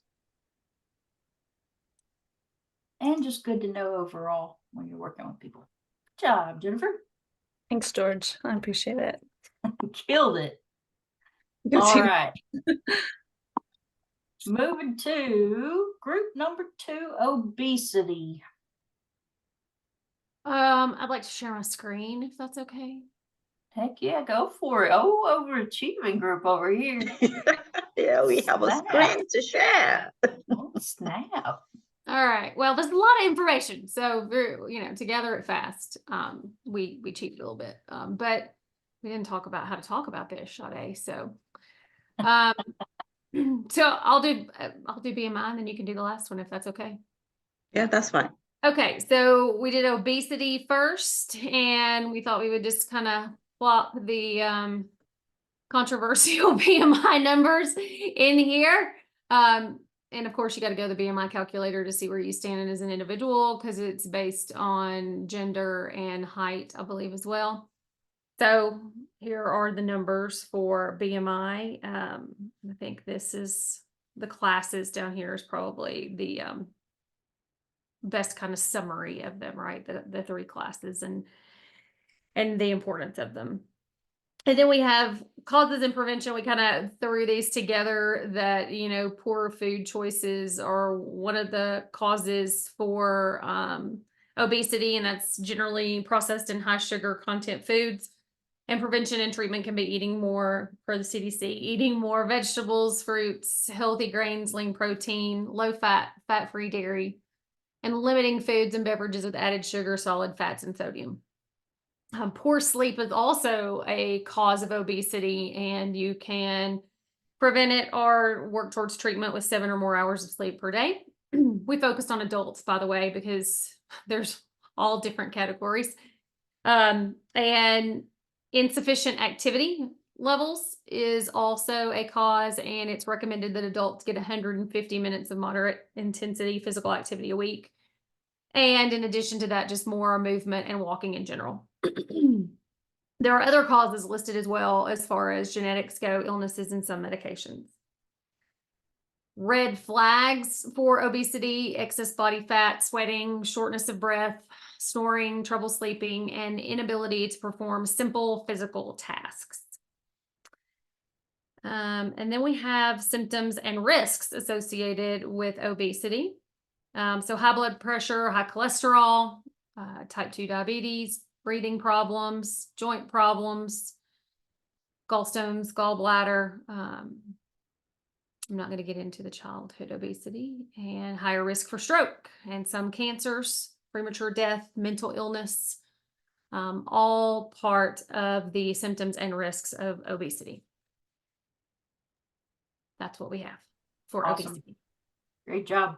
Yes. So important things to highlight for obesity, because you're right, there's so much information that goes on and on, but things you definitely want to know for the test. She talked about those increased risk factors. There's some things that may point its way towards it, but also when we look at CDC, because we always have to go back to CDC, and their BMI is what they really go down to. So BMI, if it's broken down between men and women, a low risk level is 37 or less. Low risk for women is 31.5. If you're at an intermediate risk level for men, it's between 37.1 and 39.9.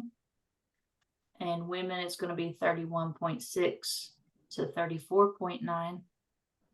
And then you're at a higher risk level if you're above 40 as a male, and above 35 as a female.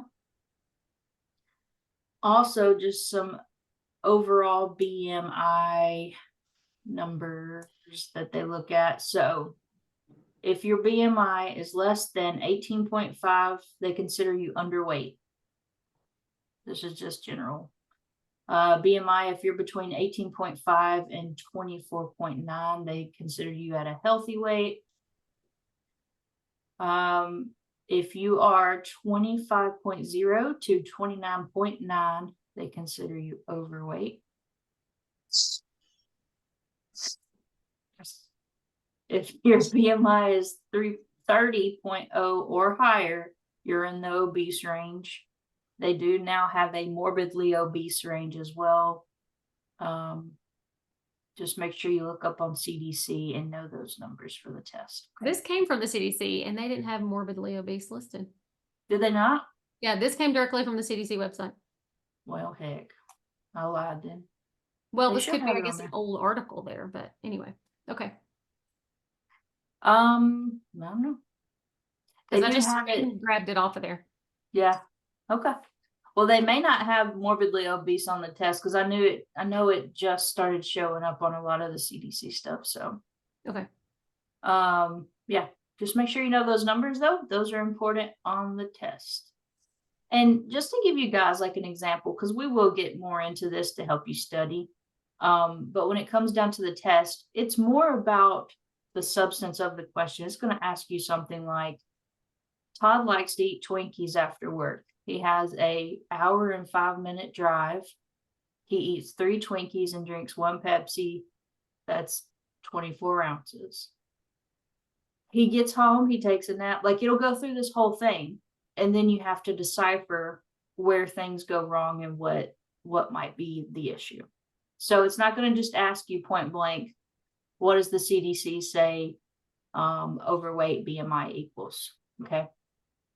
So just keep that in mind as you start kind of studying through this stuff. And point out too that in the majority of the questions on the test, any of the demographic information is fluff. Because when we're talking about coaching and we're talking about coaching people, the coaching approaches doesn't change based on age, gender, race. But when we get into these questions, like Haley just described, they're going to put Todd is a 55-year-old white male who likes to eat Twinkies after work. And, you know, Wears a wig. and then ask, you know, what is his appropriate BMI? His BMI is X. And then that male part of it plays into that. You know, there's other ones that race is predisposed towards certain things. You know, genetics played a factor when we were talking about diabetes. Then we got to pay attention to that demographic information on the test. Yeah. Also, just a heads up, I know we have 10 minutes left. What we can do is let Sade finish hers, and then group 3, if you'll keep your info, and we can finish yours up next week if that works for y'all. So that I don't keep you over time. All right, Sade, you're up. Okay, so cardiovascular disease, signs and symptoms, high blood pressure, which also leads to hypertension. And then we also look at some of the symptoms of cardiovascular disease. You could have chest pain, upper pain on your neck, heartburn, nausea, vomiting, extreme tiredness, shortness of breath, and also we have the risk factor for heart disease, high blood cholesterol that can be caused by smoking. Those are the risk factors. Also, we have high, I said high blood pressure. Overweight, obesity, diabetes, all of this, excessive alcohol use, physical inactivity, those are risk factors for cardiovascular disease. Okay, then we have terms like good cholesterol, bad cholesterol.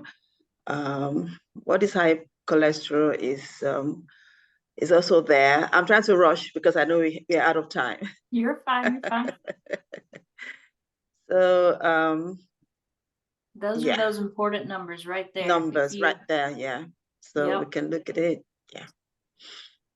So looking at total cholesterol, LDL levels, HDL levels, and your triglycerides. Those are going to be important numbers to know for that test. Them's rookie numbers. You gotta bump them numbers up. Yeah, I know different numbers. Really? Yeah, we might have to memorize them or find a way of having them stored up in our memory somehow. Yeah, total cholesterol should be less than 200, or am I wrong on that? Yeah, like 150. Yeah, so 150 would be considered normal, but know that under 200 would be your total cholesterol goal. Yeah, that chart says optimal, so that's like perfect. Oh, that's telling you what a good okay. solid heart would look like. Got it. The rest of the numbers are okay. Okay. I was just looking to see if it had clarity anyway, but okay. HDL, I think I have it in my notes. What is it? 60 greater than or equal to 60? Is HDL? For men it's 40 and for women it's 50. Okay. So make sure you know those numbers for the test. Those are going to be important.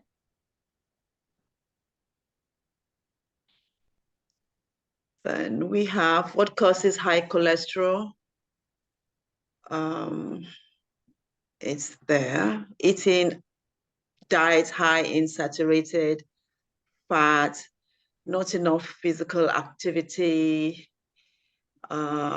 Maybe family history of high cholesterol. Those are all the risk factors of what causes high cholesterol. Problems that can come due to high cholesterol, high blood pressure, blocked arteries, and some other organs in the heart. And then prevention. How do I prevent or manage high cholesterol? Well, okay, let's talk about the red flags. How to know that you have high cholesterol or you have a cardiovascular issue, shortness of breath, you get tired easily, chest pain, irregular heartbeat, dizziness, lightheadedness, fainting, or swollen feet and ankles. Those are symptoms of cardiovascular disease. Yeah, Very good. that's what we have for you, I think. Margaret, is there anything Yep. at the bottom? No, that's it. That's it. Oh, Okay. no, wait, one more. No, Sorry. that's not it. That's This is not our it. favorite one. Prevention. Yes, we have this lovely graphic work to show how you can prevent cardiovascular disease, some of which includes more physical exercises, eating healthy food, living a stress-free life, manage your blood sugar, and quit smoking. Yes. So everything With is that in that smoke. little graphic. Yeah. Those look like behavioral changes.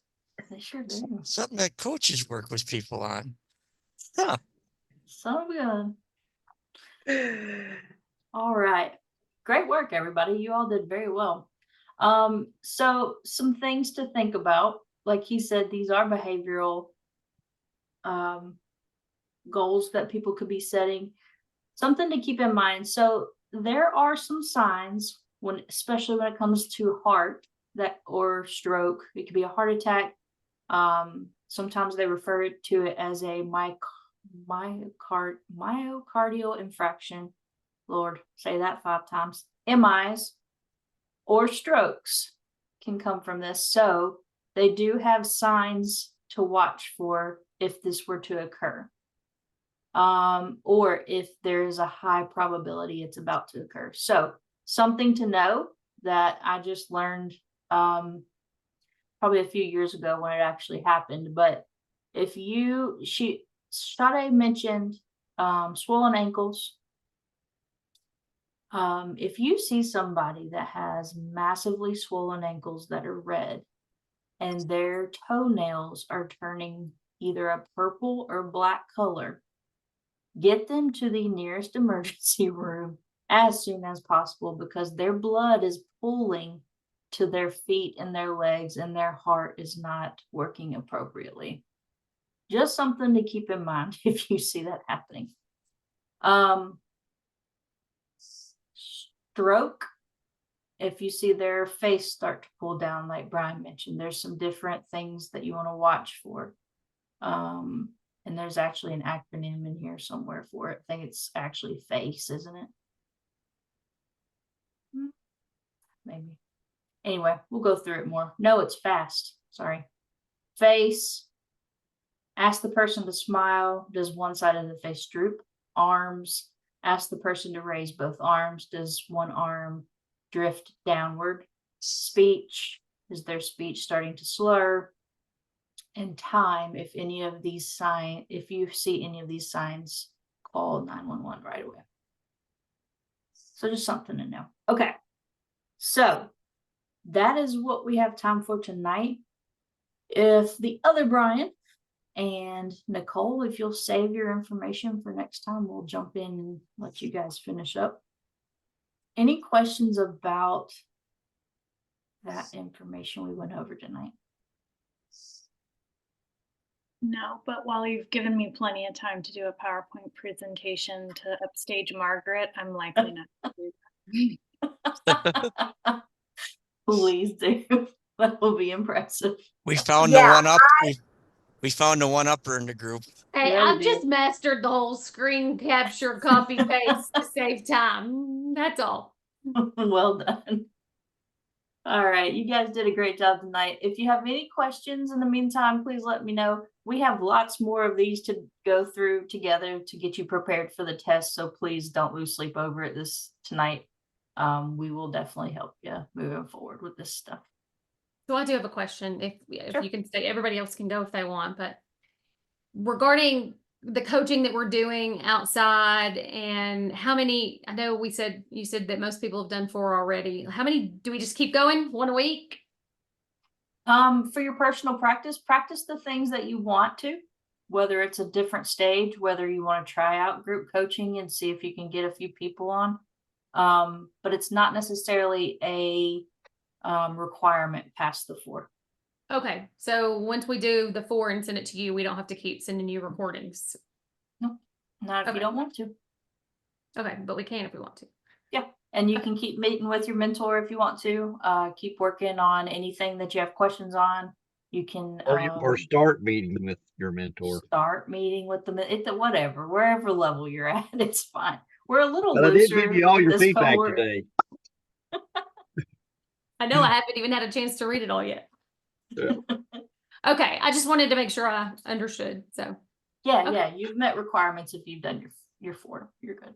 I can validate she's done her form. All right, I so can Nicole, too. you and I just need to Heck decide if we yeah. want to meet in the morning or not. Yep. Okay, Hey, let's not meet tomorrow and let's save one for next week. I'm game for that. Okay, I'll talk to you next week. Okay, sounds good. All right, thank you. Y'all have a good night. See you next week. Bye. All right.